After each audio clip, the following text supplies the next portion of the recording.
As we celebrate Women's History Month, we've been sharing stories of notable women. Today, instead of a person, we bring you the story of a building on the Upper East Side, a very famous building. For decades, the Barbizon Hotel was a safe haven for ambitious women as they chased their dreams in the city. Natalie Duddridge looks back at its history and how it's changed. It was advertised as the most exclusive residence in the city of New York, and it catered exclusively to young women. When the Barbizon Hotel was built in 1927 on East 63rd Street, it offered a safe, respectable place for young women moving to New York City to pursue careers. Many girls who tackle New York try to get accommodations at one of nearly 70 residence clubs for women. During the 1920s, there was a just proliferation of these residential hotels in New York intended only for women. And the reason is because women had gotten the vote. They started to come to New York looking for jobs, looking for adventure, looking for opportunities, and they needed a place to stay. Author and historian Paulina Bren says the Barbizon stood out amongst these women-only residences, offering a prestigious address for artistically inclined women in a city that wasn't always welcoming.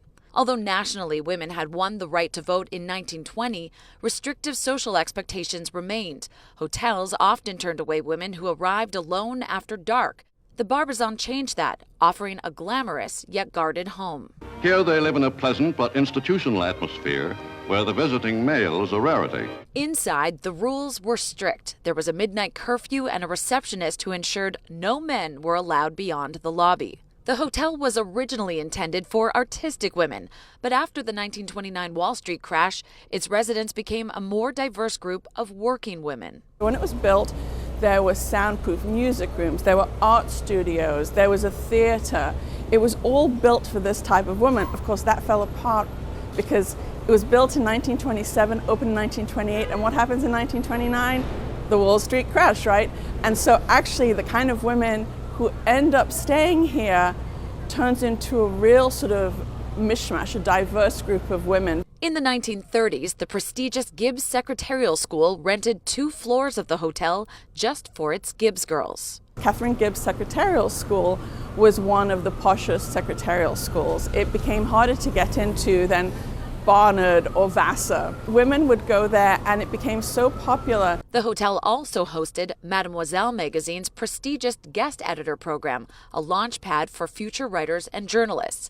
The hotel also played a key role in the rise of modeling agencies. The Powers Modeling Agency was, John Powers used to claim, was the very first modeling agency. And there were a lot of models from all over America, and he would send them here to stay.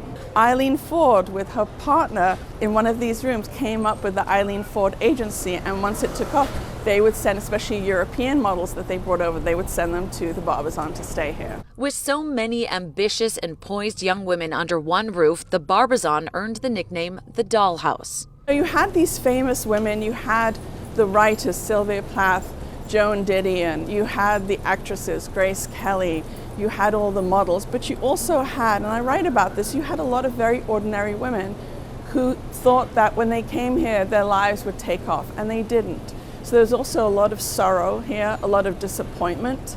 But as I say, at least they tried.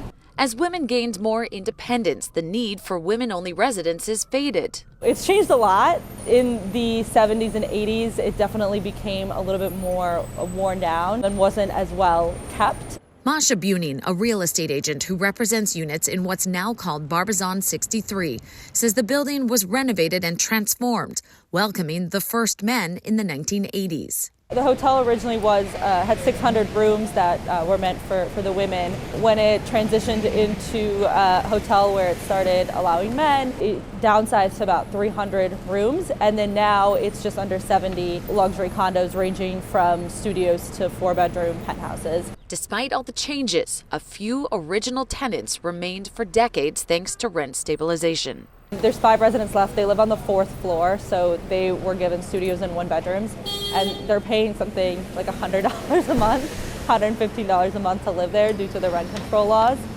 which is fascinating.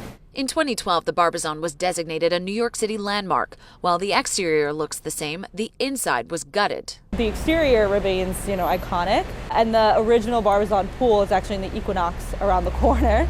In their basement. That was sort of the end of the era of the Barbizon as it once was, and so it completely changed the dynamic and turned it into more of, as we know today, a standard hotel. Things have changed. I think that the changes in the Barbizon to a large extent mirror the changes in society and in the culture. From a safe haven for ambitious women to a luxury address, the Barbizon has evolved, but its legacy remains a defining chapter of New York City history.